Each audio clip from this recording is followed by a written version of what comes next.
Good afternoon, Ms. Mfenyana.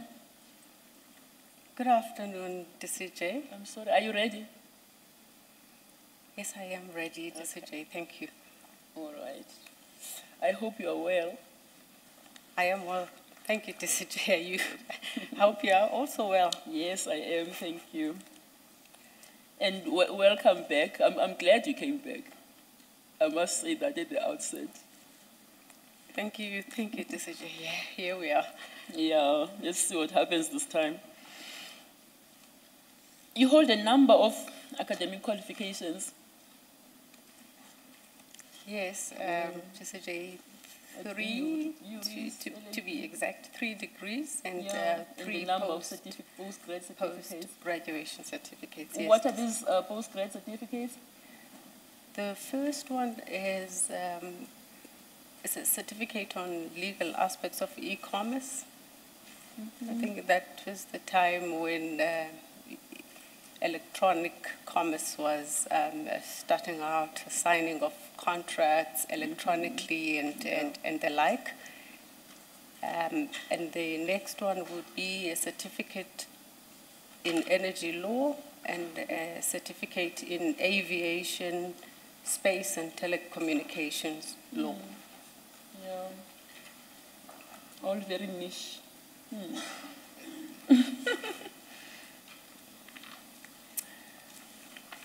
You are an attorney by profession, having started at the Legal Aid Board many years ago, in 1997, right? Indeed, DCJ. And you worked your way through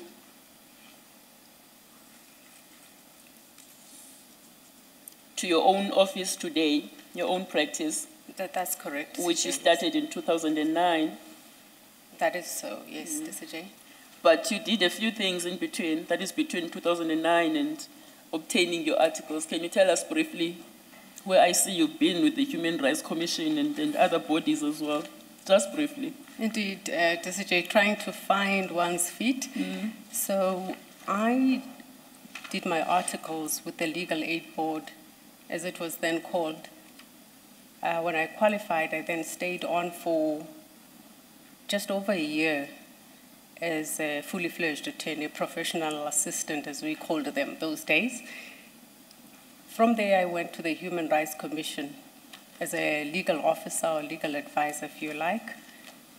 And thereafter, I had a short stint with an NGO called the Center of Study of Violence and Reconciliation. And as I was a research fellow there, just honing in my research skills. Thereafter, I worked for the Law Society of the Northern Provinces, the current LPC. I might just, maybe mention, while working at the Law Society, I was doing investigating my own colleagues. Not a very popular job or position, but I found a way to make it work for me and for my colleagues, particularly the previously disadvantaged, because I then tried to make it, practical and sort of give a face to the Law Society, that the Law Society is not the scary body, but if you comply, you will not have to fear the Law Society.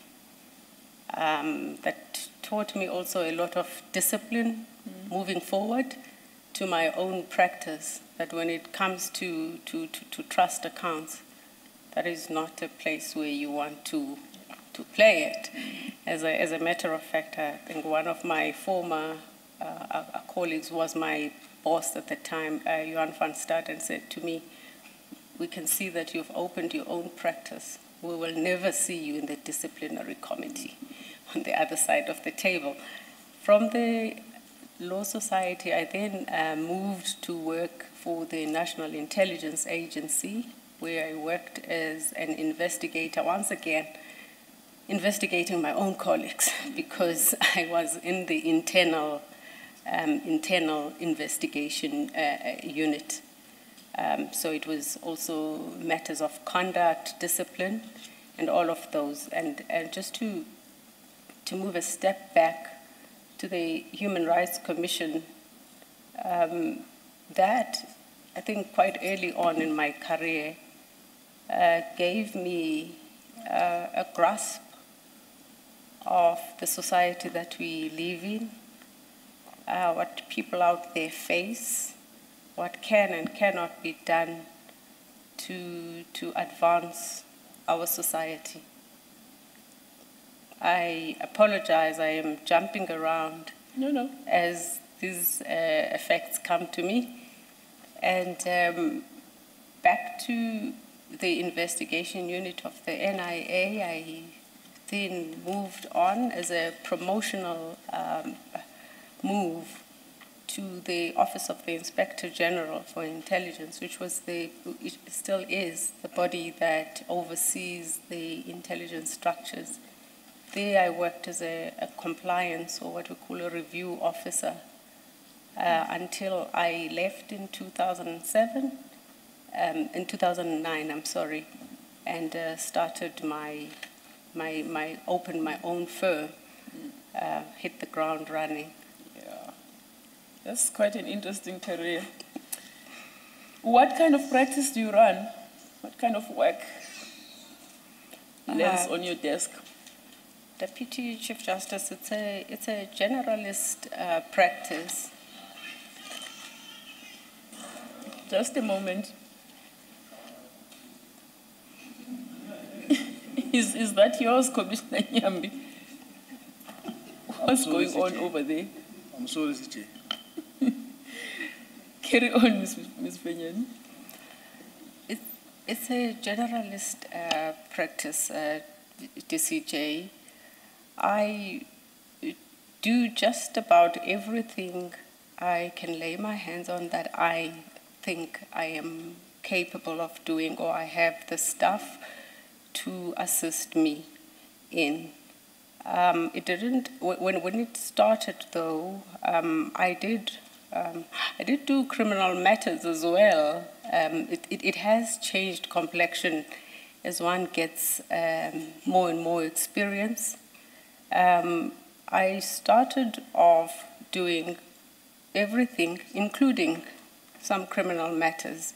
Reason for this is that I was exposed to criminal matters quite early on in my career. If you recall, I don't know if you recall, those days the legal aid was doing predominantly criminal work and a bit of civil work and labor work.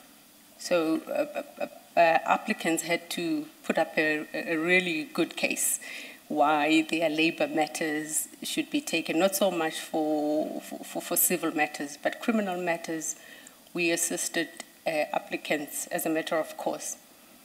Then I carried that on into my practice, and I quite almost immediately positioned myself to do contract work. The reason for this was that commercial work was not, something that was easy to get.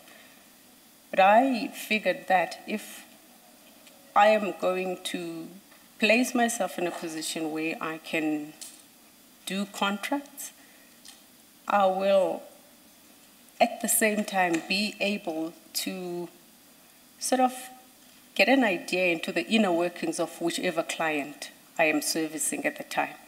So if I have 3 clients, one in engineering, one in aviation, and one in education, inevitably I do gain a little bit of information into the aspects of their work while I'm reviewing the contract or vetting it or drafting the contract.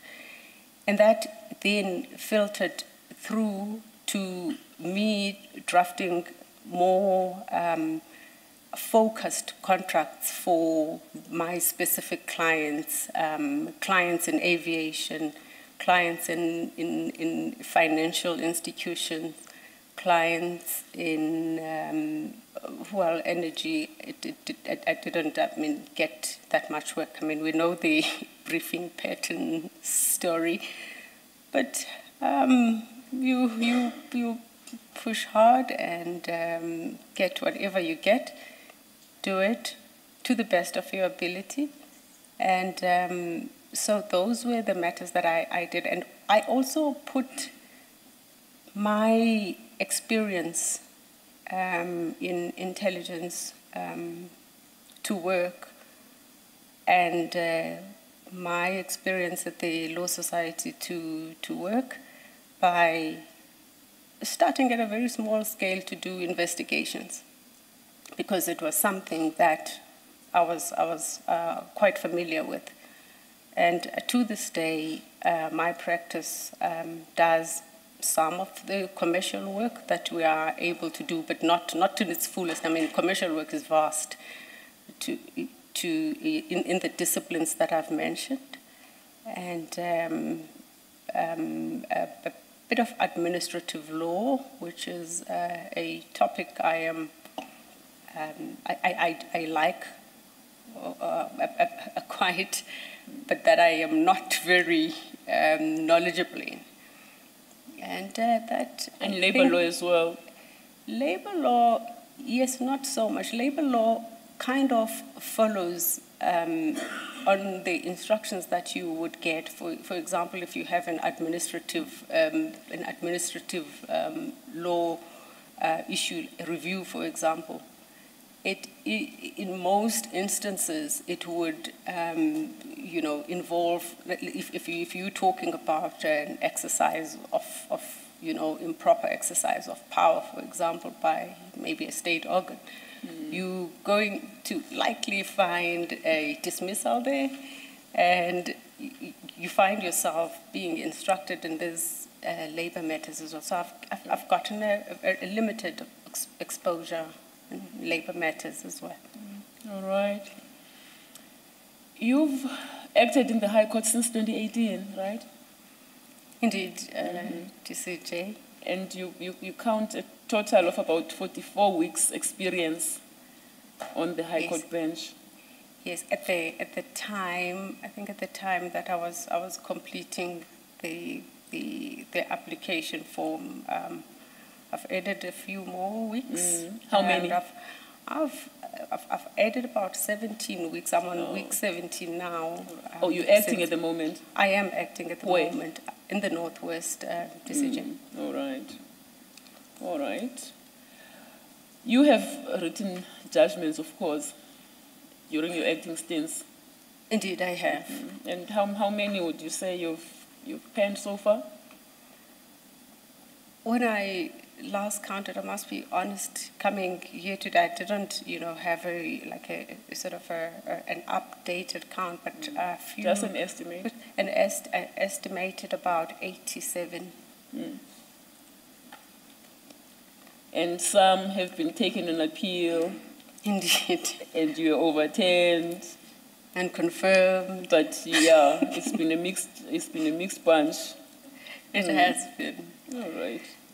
Do you have any reserve judgments that are older than 3 months now? Regrettably, Chief DCJ, I do have 2 that are older than 3 months, that are just over 4 months. What has delayed the delivery of those judgments, if I may ask? Well, without sounding defensive, I think perhaps my record can bear me out on this. I generally endeavor to deliver all my judgments in time, sometimes as quickly as within days, depending on the urgency and the aspects involved. But with these judgments, they are a bit complex.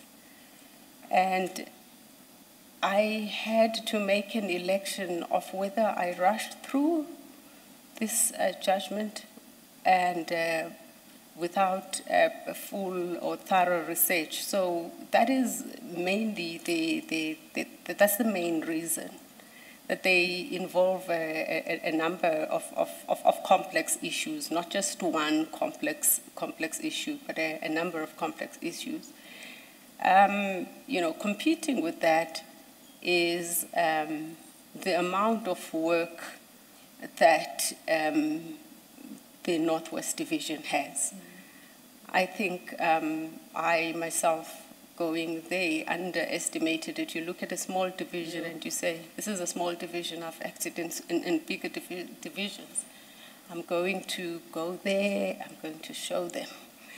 And when you get there, you become quite surprised. So with the amount or the number of judges, there are very few judges there, you sort of have a responsibility to play together with your brothers and sisters and assist without making excuses on doing the work.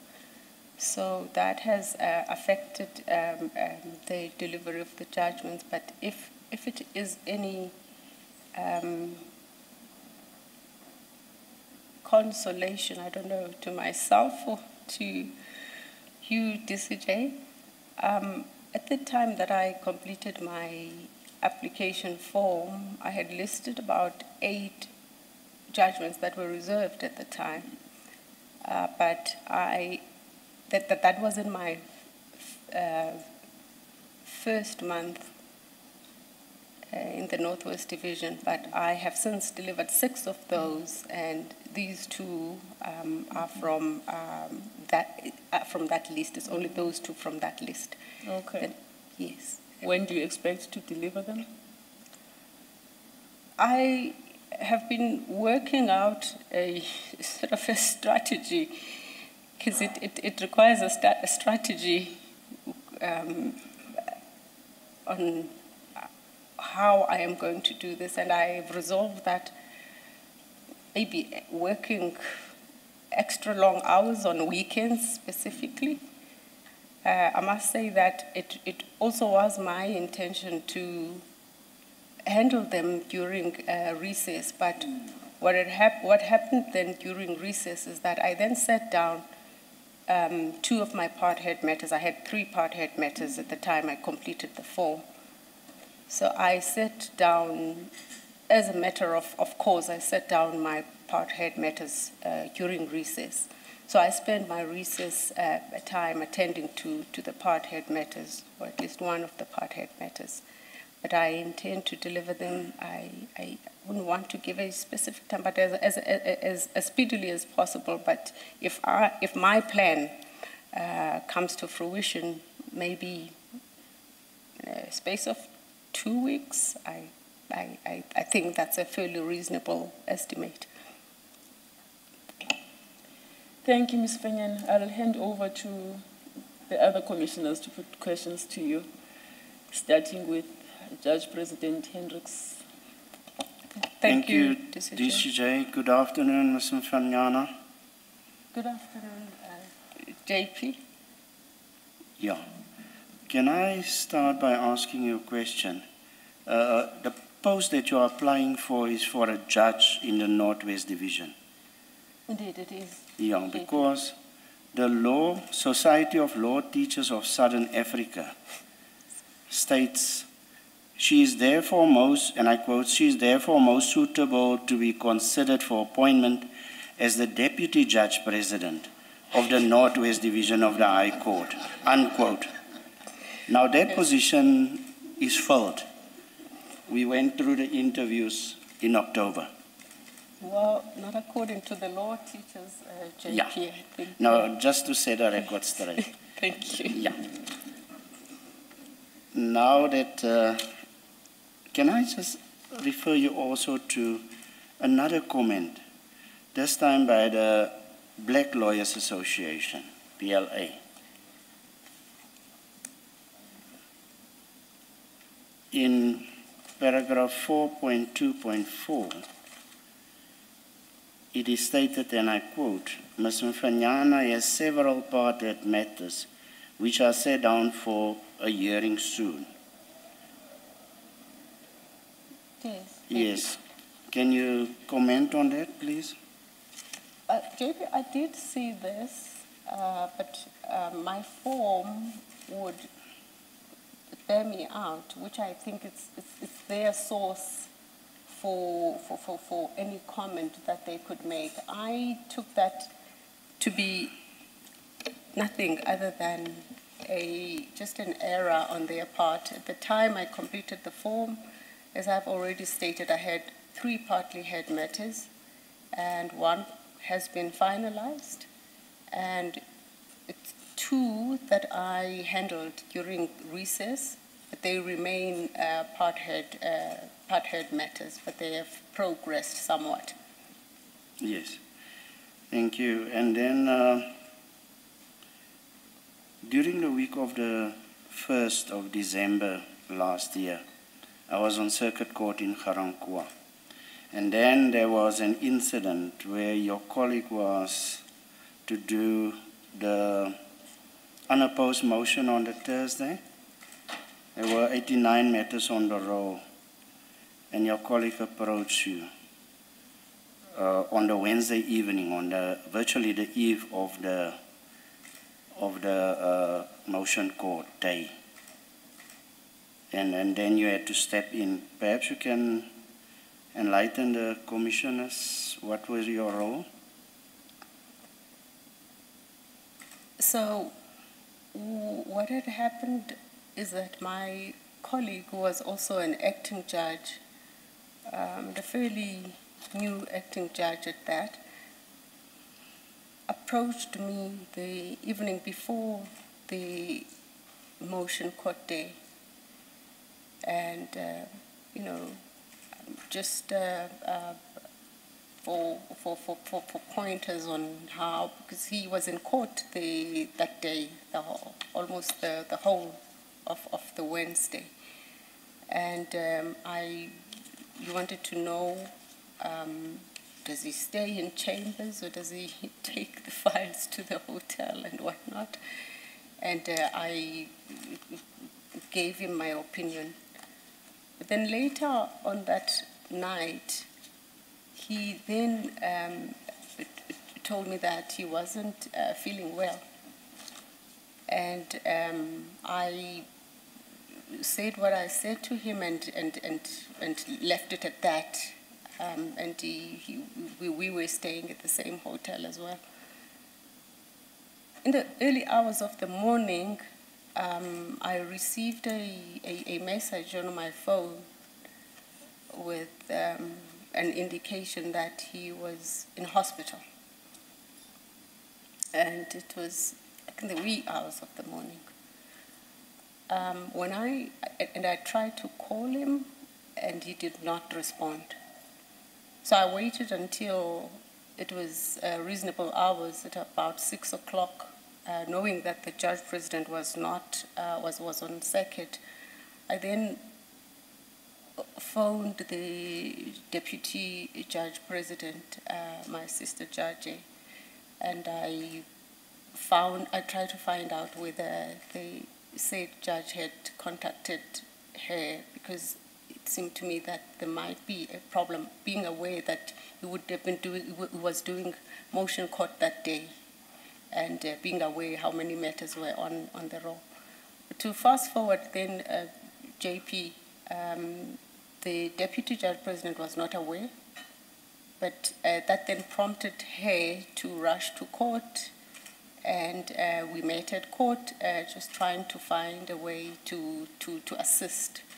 And we sort of requested the parties just to give us a few more hours than usual, just an indulgence to not start court when court should start, so that we could be given an opportunity to peruse the files and resolve whatever sticky issues there may be, and start court, so that we could attend to the matters and the parties. I just thought that it would be a travesty of justice to send so many counsel away because matters could not be attended to, but with the assistance of everybody, I must say, who was able to take on my role while I was taking care of my brother's role,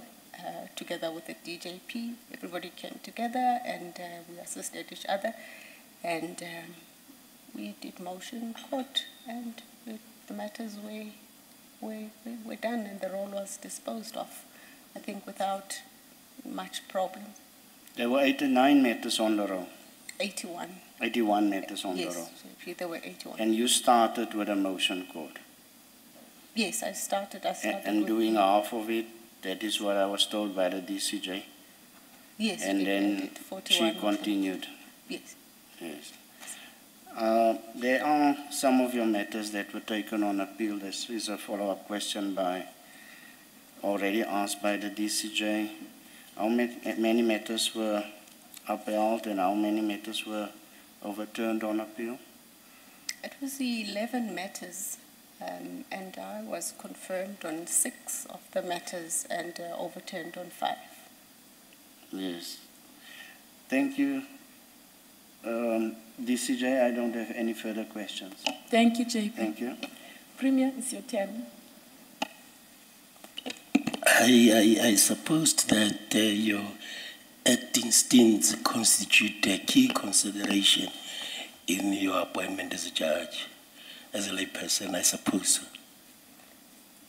I also suppose so, Premier. I want to refer you to your exchanges with Commissioner Notes. Do you recall those? They are in the transcripts. Commissioner? Notes. Well, let me assist you. He said, if there are 11 applications for leave to appeal against your judgment, and you do not know anything about them, how does that impact on the accountability? Oh, okay. Yes, I remember that, Premier. That was Commissioner Nojesi. Yes.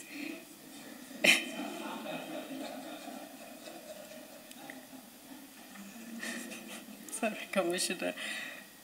That was Commissioner Nojesi, and I remember very well the onset of that question. That question was a follow-on from a question that had been asked by Commissioner Nyambi about my understanding of judicial accountability.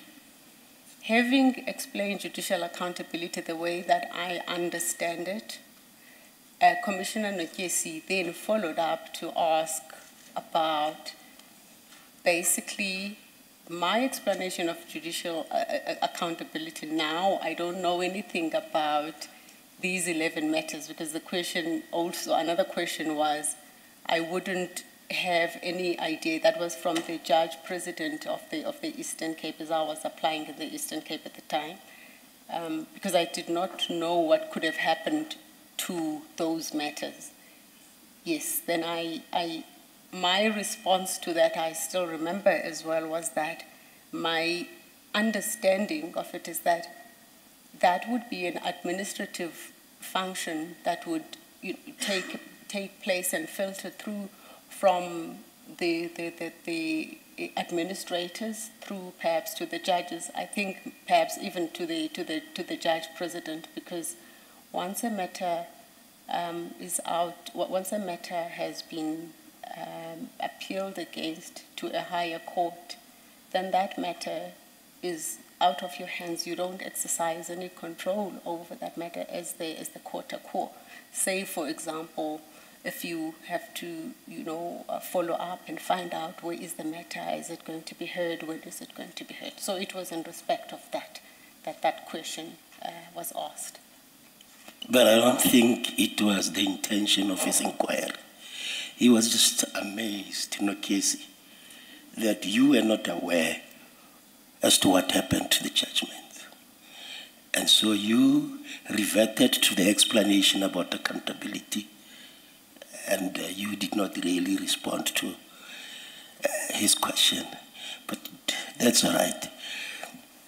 The question I'm keen to get your response to is, in the Northwest, how are you going to contribute towards the promotion and advancement of women in the judiciary. Thank you. Premier, if I may just respond to the previous question, the previous comment with regards to judicial accountability. I think that I did try to answer the question to the best of my ability that was asked by Mr. Nokesi, because it was indeed attached to the question of accountability. Because his question was, how does that play out with the accountability that you've just explained? I'm paraphrasing, that you don't know where it is. In other words, is that accountability? Are you accountable? So that is how I understood the question, and I answered it. Coming to the last question that you asked, Premier, the issue of women, being a woman myself, is something that comes naturally to me. How have I demonstrated this? I am a member of the South African Women Lawyers Association. And I am not just a member of the South African Women Lawyers Association. I'm a member who's actively involved in the advancement of women within the organization. How do I do this? We are women of different ages, women of different understandings and backgrounds and all of that. When we come together as a woman organization in Saula, we do all we can, all in our power, to uplift the other women. We even have a slogan for one of our projects that says, "Lift as you rise." So the intention of that is to take the younger professionals with us. So I have on my radar a number of women. I must also just include, and a few young men as well, that some I mentor, some I just give ad hoc advice, just to be accessible to them, to say, let's do this. I will try and share the little that I know. Whatever you can use, try and use that, but also know that I am accessible, I'm available. I will continue with that. And I have already had discussions with Deputy Judge President Judge, whom I also found is doing this at a very much more organized scale in the Northwest, going to universities and having, doing mock trials in court and having these young people come to her chambers. I've met 2 of them already.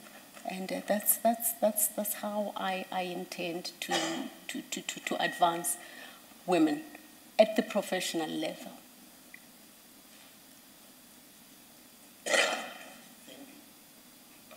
Thank you, Premier. Any questions, Commissioners? Prof? Thank you very much, DCJ. Good afternoon. Good afternoon, Commissioner Marumachaya. Thank you very much. I see that you, and I must say that I enjoyed reading 2 of your judgments. Thank you, Commissioner. The first one is PM versus MSM, and the second one is DS versus GS. They dealt with Rule 43. Interim maintenance and contribution to costs. Yes. I'm not sure you remember those judgments. I think if you go a little bit into the facts of it, okay. I will remember, but with the initials that okay. we use. Let me be fair to you, because this is not a test, so it's not about you memorizing. So I will not go into the facts, but I'm just going to put general propositions to you. Yes. because I do agree with your approach in both judgments, but I just want to give you a general proposition. Because on one judgment you dismiss contribution to costs, and on the other one you granted it, and I think correctly so in both judgments. I just want to ask you this question.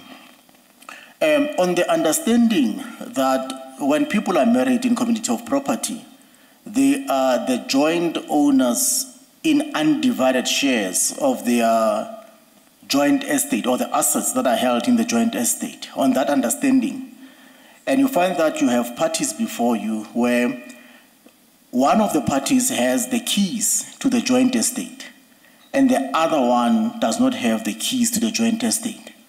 And these parties have to litigate at the same level. Do you think that the current test that is used to determine whether or not the financially weaker spouse in the marriage is entitled to contribution to costs is sustainable, or is it fair or equitable, if you like?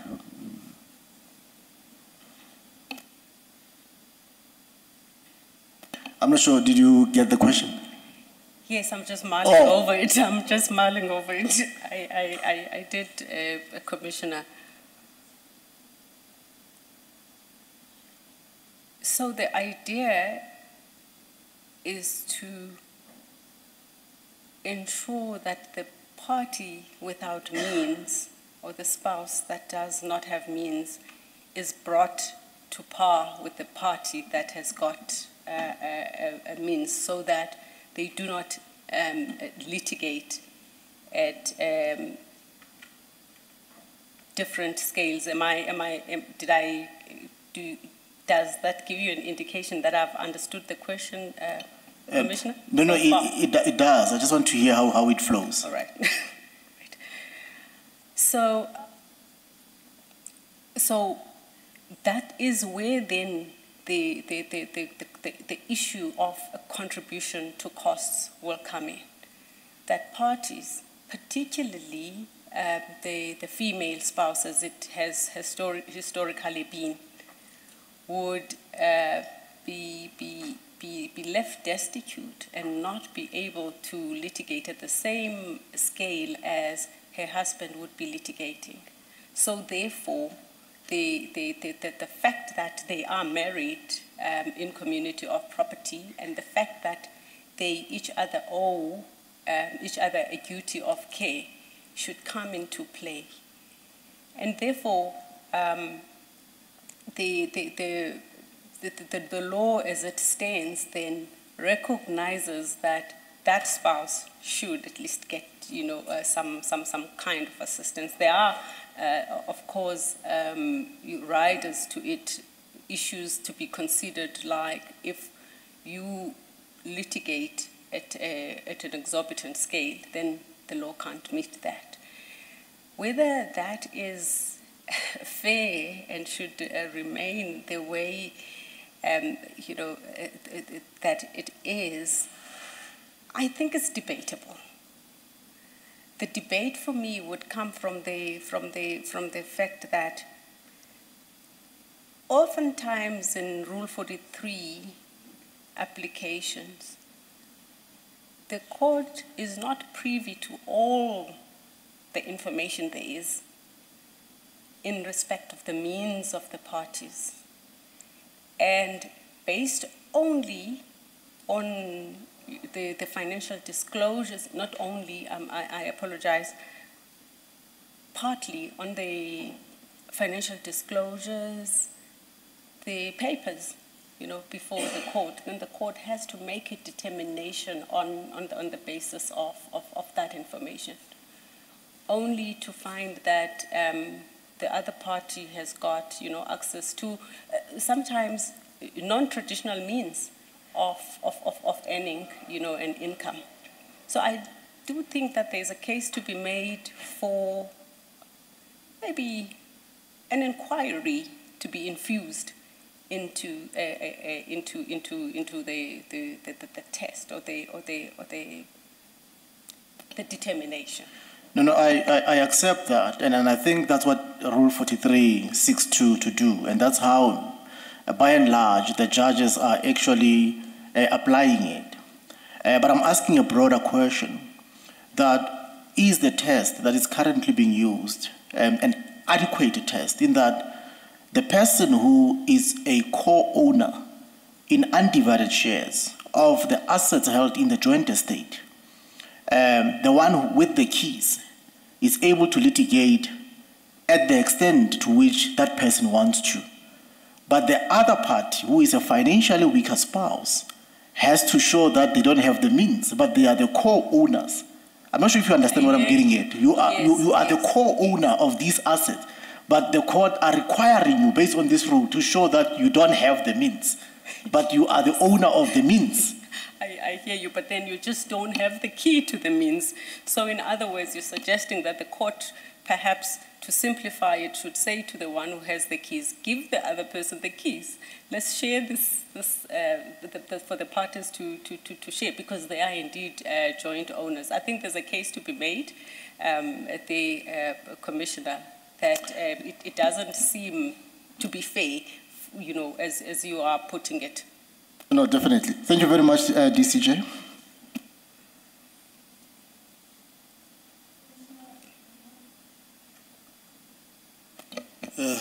Commissioner Moimang, sorry, my mic was not on. Thank you, DCJ. Good afternoon, Acting Judge Mfenyana. Good afternoon, Commissioner Moimang. Just one question from my side, which relates to your application, page 2, under 6, your employment background. You did allude to the work that you have done in the past. I just want to check as to whether the under 5 and 6, which you were working at from 2002 up to 2009, how did it shape and prepare you for the opening of your legal practice, and does it continue to shape your work in your aspiration to be a part of the judiciary of South Africa? Thank you. Thank you, Commissioner. Just to confirm, I think you said page 2. Yes, it's page 2 of your CV. Of the CV. Yes. And Yes. number 6, the chronological particulars of your employment history. That's Yes. where I am, yes. And number 5, you said. 5 and 6. Indeed, all of these have come in handy, and they have shaped me and assisted me and continue to assist me in my discharging of my judicial duties. How so? The BUris LLB, LLM, those are standard legal qualifications. So it goes without saying that they have assisted me.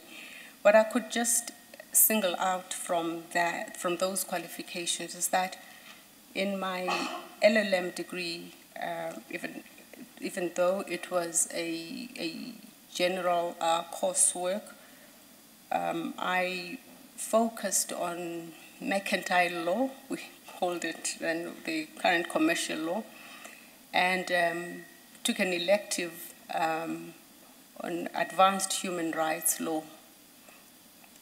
So just to talk on those two briefly, it then turns out that the human rights would be at the core of what every judicial officer has to do on a daily basis.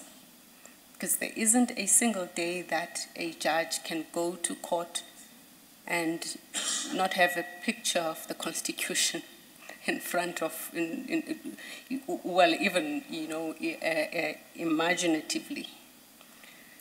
The other qualifications in energy law, I must confess with energy law. Maybe just to redirect you, my apology, TCJ. I'm more at the employment history after your qualifications. Right. Your work at the National Intelligence Agency and the Office of the IGI. That's why I am. Oh, not all of them. No, I'm only on this 5 and 6. Only on 5 and 6. Yes, and I understand you understand where I come from. Yes, Commissioner. Commissioner, I come from the school of thought that all learning is crucial. If we zoom into the duties and the kind of work without divulging much, I am fully equipped in investigations. When I sit and look at my papers, I try and do that as thoroughly as I can, that is, in understanding the factual matrix of the issue before me.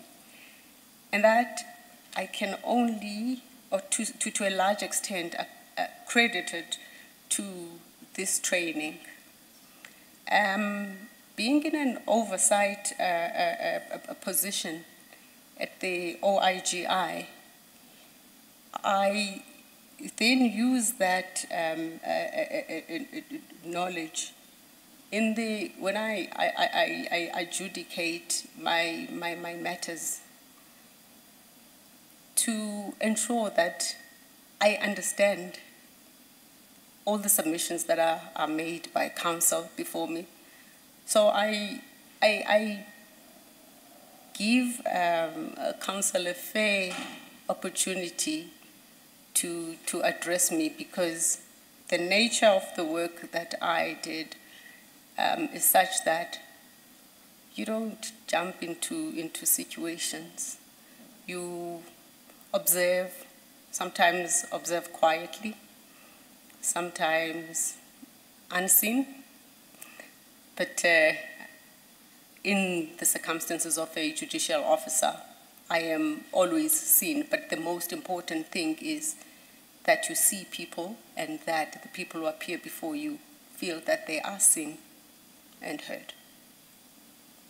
Thank you. Thank you, TCJ. Thank you, Commissioner. Commissioner Baloyi. Thank you, TCJ. Good afternoon, Mr. Mfenyana. Good afternoon, Commissioner Baloyi. Yes. Mr. Mfenyana, I would like us to look at your judgment, the Makana something league. You remember that case? Yes, I that judgment. Yes, I do, Commissioner Baloyi. Yes, we have it in your bundle of documents. It's Makana Unity League, and it's page 32 at the bottom, handwritten 32. Now, maybe firstly, when you respond, I would like to know whether when you submitted it, this judgment now, firstly, I assume you had occasion to read it again, to refresh, and whether you picked up anything that you may want to comment about. And you can do that if you want to. Now, my concern about this judgment is that you issue orders, you conclude with orders that are not supported by any of the reasons that you give in the body of the judgment or anything that is discussed in the body of the judgment. And I'll ask you, because I've tried to understand how it would come about that you do that. Now, if we could just start with, in paragraph 1, for example, of that judgment, you set out what the applicant seeks. And I'm in particular interested in prayer 4, which is about costs. Are you there with me? Paragraph 1. Prayer yes. 4, yeah, paragraph 1 and prayer numeral 4. It is ordered by, this is the Pickering J order. Do you see where I am? Yes, I do see. So in fact, it's not even prayer, it's order 4. It's that it's an order number 4. Yes. It's about costs. And then you cite what he has done there. And then the only other discussion, in fact, this is not a discussion, this is you repeating what Pickering ordered. This is the order. Yes. And then paragraphs later, and I think this is in paragraph 31, in fact. In paragraph 31, you discuss costs.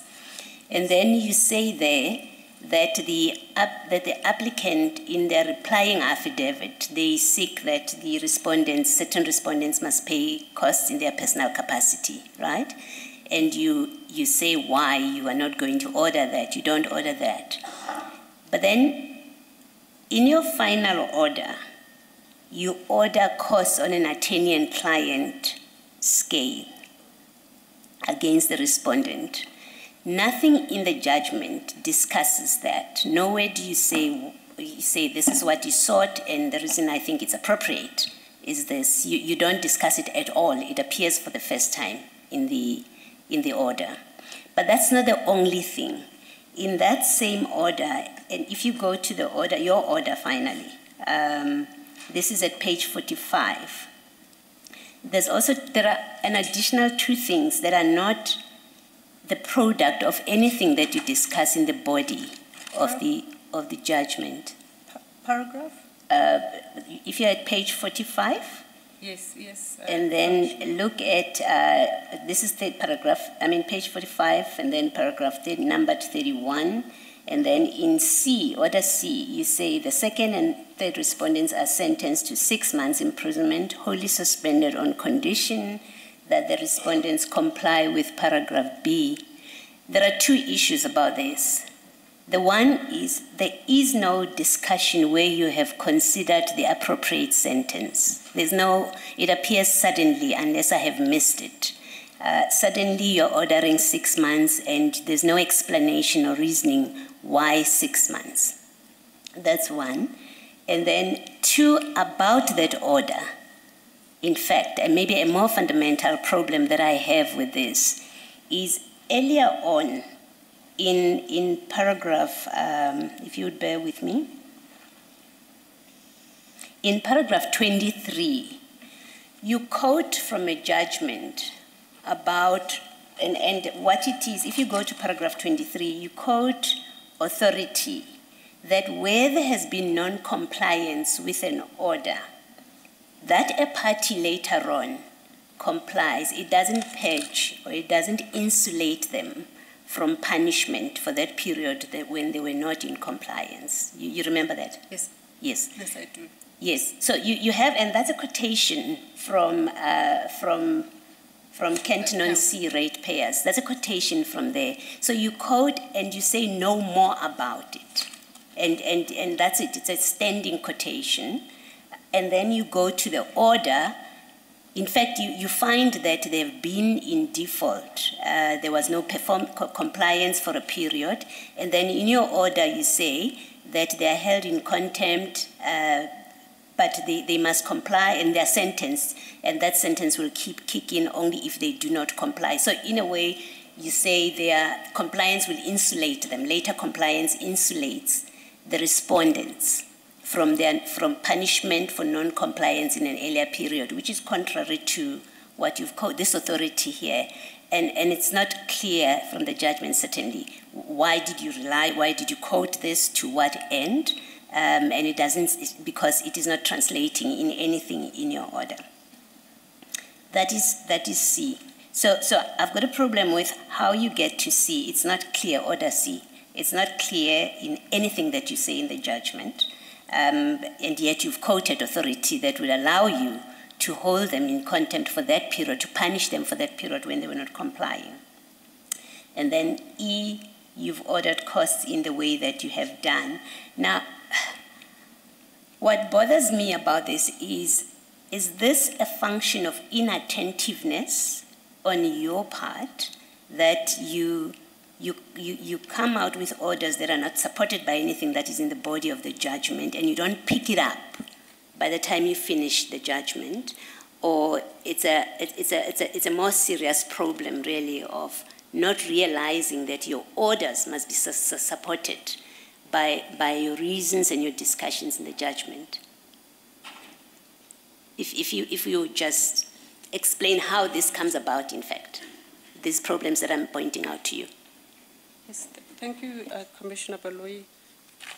I think the first thing that I need to mention is the judgment that I attached, and the judgment that you are referring to is a 2020 judgment. I will leave that at that. I'm not going to go further on that. And I will secondly offer this explanation again for the reason that I attached this judgment, it being a 2020 judgment. It is one of the judgments that was confirmed, in which I was confirmed by the SCA. The third explanation I would like to offer, going perhaps specifically to the issues that you raised. Perhaps if I could start with the paragraph that I think I was at, paragraph 24, where I quoted,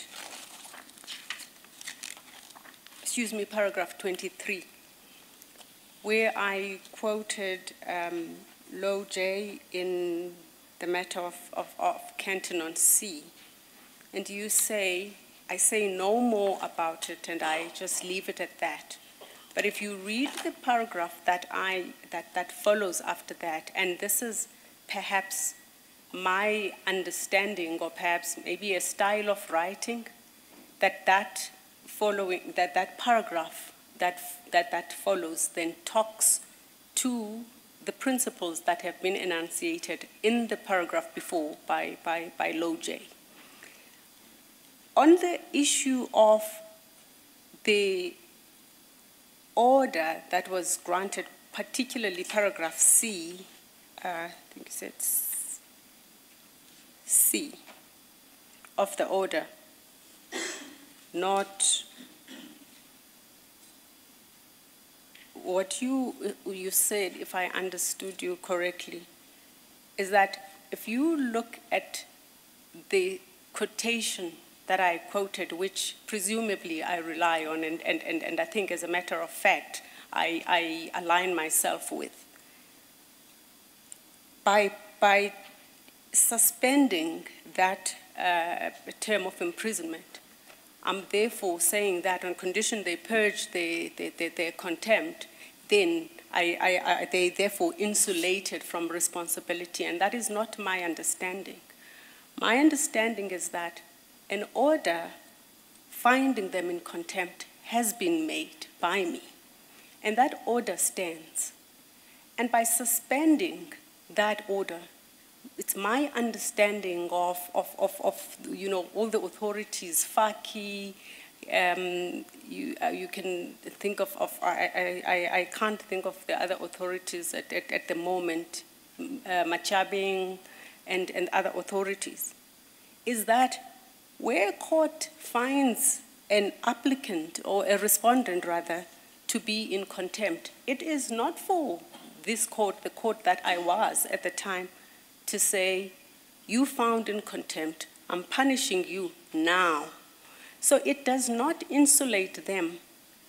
It's giving them an opportunity at a later stage to then come to court and give an explanation, and that is the law as I understand it in terms of those authorities. So my understanding is that it does not insulate them. The order stands there in contempt. They're given an opportunity to purge it. If they cannot give an explanation, it will stand. But if it can, then if they can give an explanation, then that contempt indeed does not stand. And I think that also resonates well with the principles of audi alteram partem, particularly in contempt proceedings, which affect the liberties of a party. On the Yes, can I just clarify this? Just yes. these two things from what you have said. yes, Commissioner. You say you were confirmed by the SCA. Is that your way of saying there's nothing wrong with what I've pointed out? I've pointed out parts, the orders that I say are problematic, and I've explained why. You sentenced to 6 months, there's no explanation in the body how you get to the 6 months. If that was confirmed by the SCA, is that your way of saying there's nothing wrong with, in fact, that I'm wrong in pointing out that your 6 months sentence is not prefaced in the body of the judgment? 1, 2, your cost order, which is not discussed anyway in the body of the judgment, how you get to award attorney-client costs. If that was confirmed by the SCA, is that your way of saying there's nothing wrong? I haven't seen the confirmation by the SCA, but are you saying that my complaint about the structure and the body of this judgment is not valid? I know I've asked you a number of questions, but I'm trying to finish off so you can answer and I don't speak again. And when you say this is a 2020 judgment and you have nothing more to say, I absolutely have no idea what you mean by that. All right. Commissioner Baloyi, of course not. I am not saying it in defense. If you recall, when I made that statement about it being a 2019-2020 judgment, I was explaining my reason for attaching it, first of all, and the issue that it was confirmed by the the fact that it was confirmed by the SCA was the reason why I attached it. So I thought that it was something that it was one of the judgments that I would think that I could pride myself with. So it was not in respect of saying that your concerns are not valid. I apologize if it came out in that way. It really wasn't, meant to sound like that. It was simply to say this was the reason why I attached it. Yes. And hence I then gave my explanation so that my understanding, it may not be the same understanding it appears as your understanding, so we differ there. On the cost order issue, I think you referred me first to paragraph 31, where, it shows 2 paragraphs, 31, but where the party is asking for costs in personnel capacity. So my decision then to award costs on an attorney-client scale was a deviation from that, having dismissed that. So the two do not necessarily talk to each other. I dismissed the issue of cost in their personal capacities. If that, I'm not sure if I answer your question in that respect.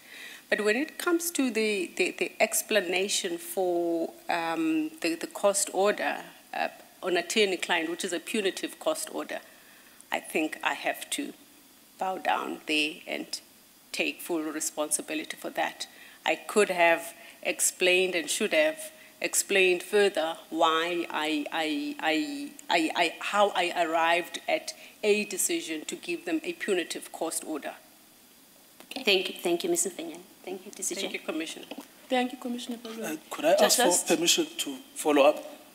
Okay, just a point of, I'll get to you, Commissioner Nkaito, but I needed some clarity on something myself on this issue before I forget.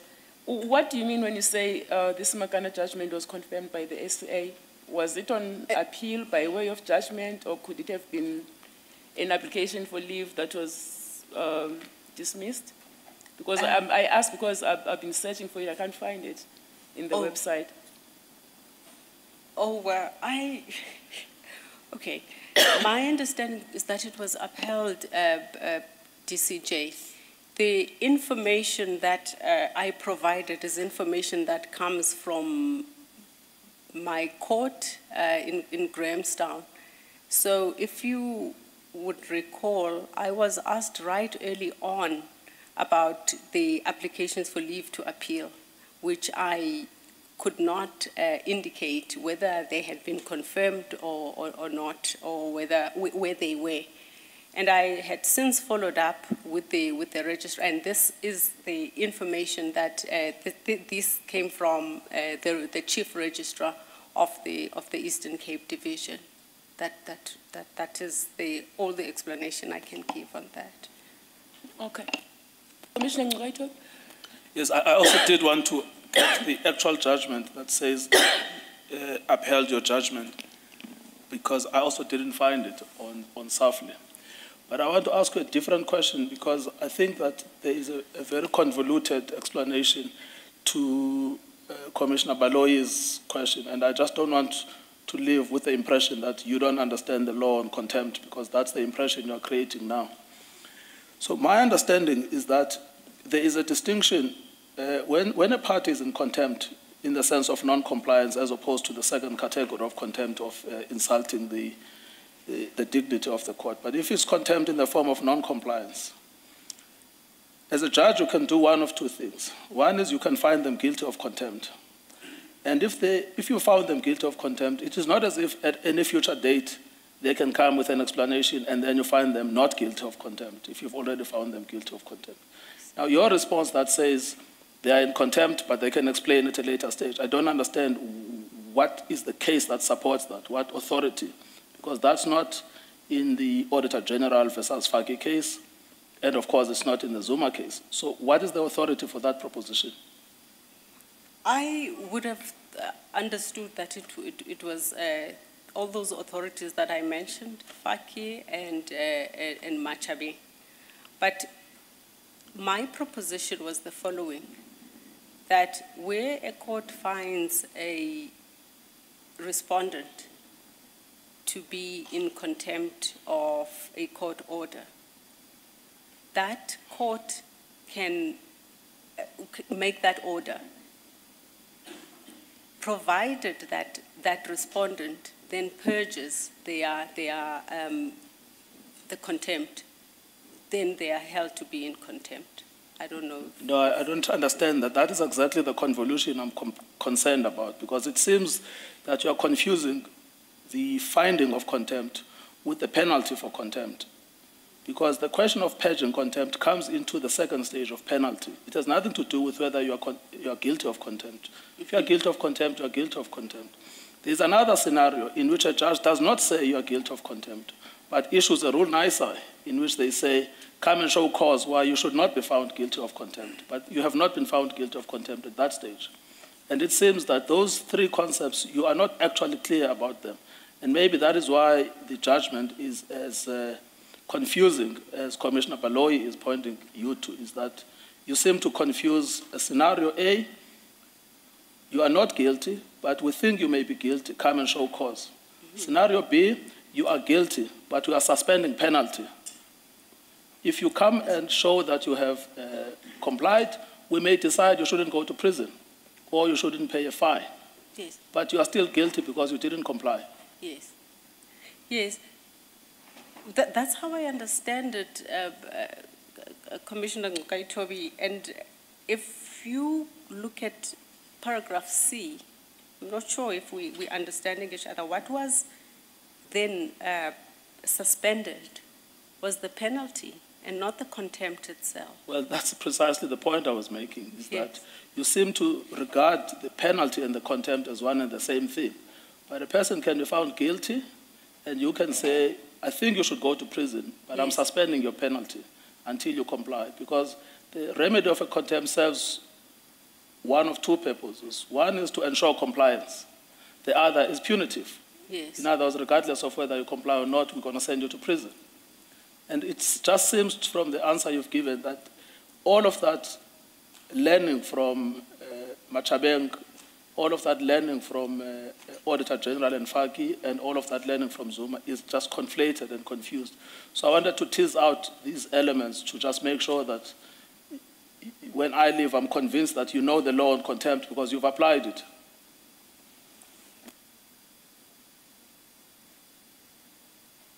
Yes, I don't think I can take it any further than that, Mr. Nkaitobi.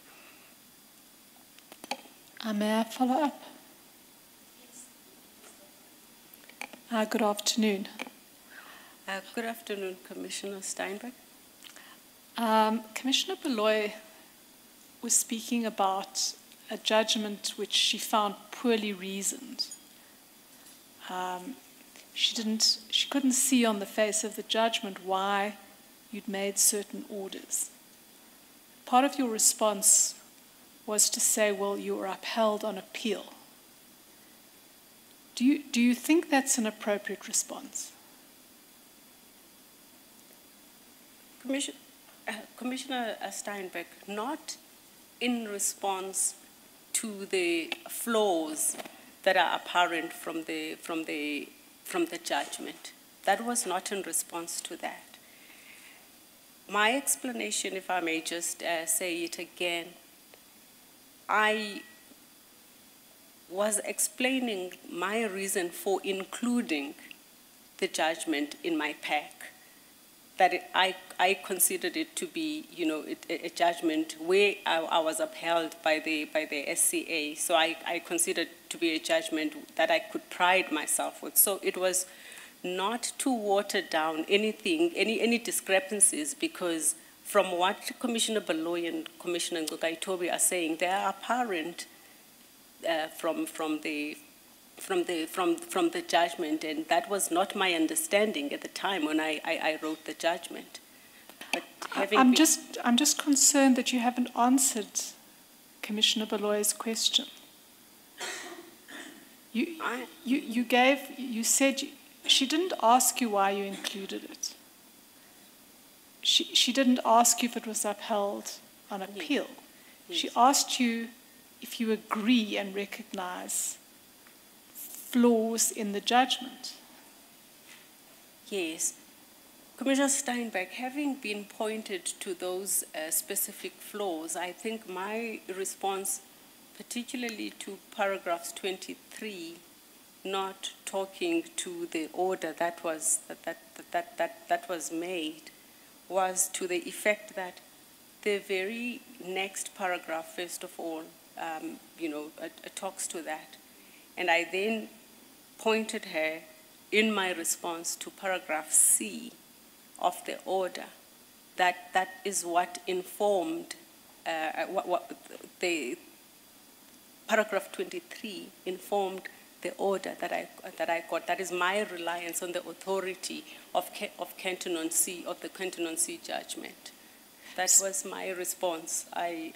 Yes. So final question. So you're satisfied looking back at this judgment that it is adequately reasoned in those respects?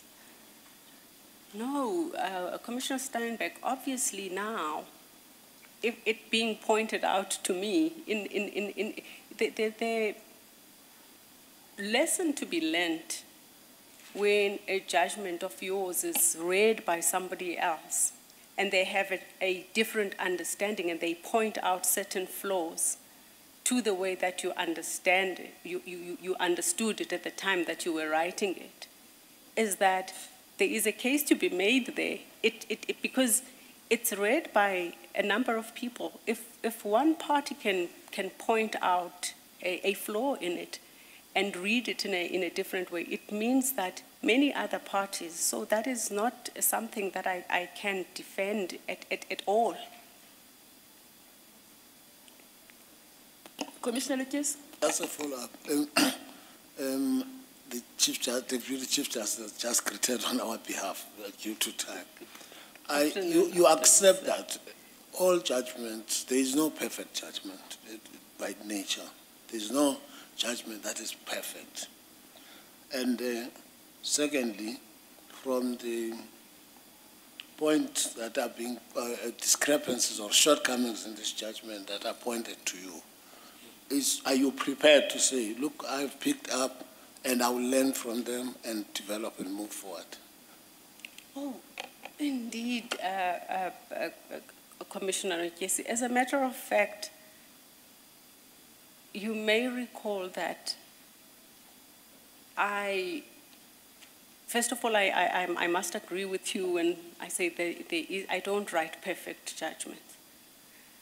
I try by all I can to write, first to understand the facts of the matter and to understand the law and apply the law to the facts correctly. I try to do that. And when I go back, not having been here before, all the comments that are made, all the flaws that are pointed out, these are not things that leave me. I know as a matter of fact that even in the previous judgments that these things were pointed out, I made a point of going there. And what I do, and perhaps I could also mention, repeat the fact that I said this was a 2020 judgment. Going forward, I painstakingly look, at my judgments. And the other thing, I mean, being I think in all divisions as well, I get, a second read-through and opinion from my senior colleagues as well on the judgment. So this being one of those judgments that was written way back then, I don't think that this is something that I should, continue, being guilty of as time goes on. Otherwise, thank you. I would not let. Thank you, TCJ. Any further questions, colleagues? Colleagues on the virtual platform? Thank you, DCJ. Just one. Ms. Mfenyana, when should a judge recuse herself from hearing a matter? I think when there's a conflict of interest, by saying when the judge is conflicted, may be simply a matter of perception. And I would, proffer that even a perception, like perceived conflict, is sufficient for a judge to recuse themselves. Thank you very much. Thank you, DCJ. Thank you, Commissioner Bernard. And there are no further questions for you, Ms. Mfenyana. So we've reached the end of your interview. You are excused. Thank you very much. Thank you for your time. Thank you for yours, DCJ, and thank you to the commissioners as well.